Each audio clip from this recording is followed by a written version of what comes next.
Hi, I'm Craig, and this is Fred, and we have a book coming out. It's called Craig and Fred, Young Readers Edition.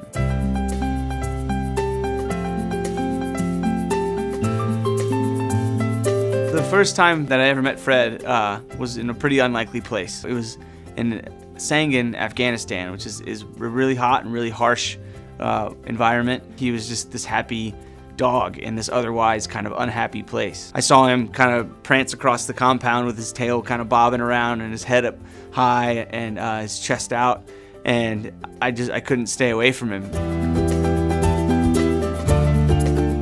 Fred started to follow me, and he was poking me at my heel with his nose. And one of my friends that was standing a little ways away said, hey, it looks like you made a friend. But what I heard was, hey, he looks like a Fred.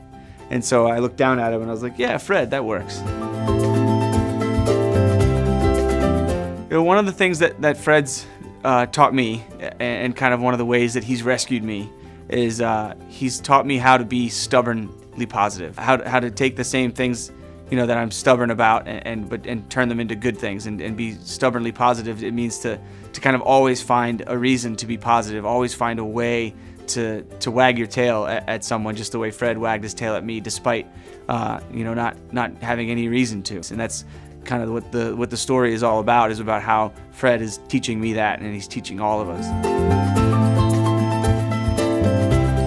Every morning around 6:30, or just when the sun comes up, Fred is up, and Fred is looking out the window, and Fred is not happy until I get up, because the squirrels and the birds and just the world is coming alive, and Fred wants to be out there. He doesn't care how tired I am. He doesn't care, you know, if my coffee hasn't brewed yet. Like, he wants to get outside.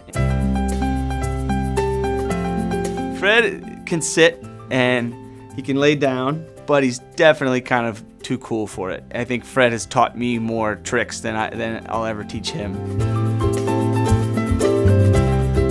We try to give him just regular dog food, but he's pretty stubborn, and he knows that if he holds out, we'll sprinkle some cheese in there. He really likes cheese. Or maybe I'll take some beef jerky and I'll rip it up in little pieces and I'll sprinkle it on his food, and then he'll eat it. He is kind of a picky eater, and he knows that he can be, because he knows that I'm going to give in at some point and I'm going to give him something good. Fred inspires me as a writer just because he's such a great story. Everything he does is really, really great and funny, and just I love to talk and write about him. And he's inspired me to talk about Afghanistan and to talk about, you know, my struggles with coming back. As a writer, you know, it's about finding a message, and it's about sharing it. And his message and our message is, you know, is really fun to share, and it's a really powerful one. If you're looking into adopting a dog, really think about it, and really think about the kind of dog that you want, and think about different types of dogs and different types of mixes at shelters and stuff like that would be a good fit for you. If you want to be happy with your dog and you want your dog to be happy, you need to be ready to put in a lot of time with them. They need your attention, they need to play, they need to be, you know, loved. And they'll love you back, and they will play with you, and they will give you more attention than you can ever handle. And that's what dogs do. You put in a little bit in, and they give you a lot back.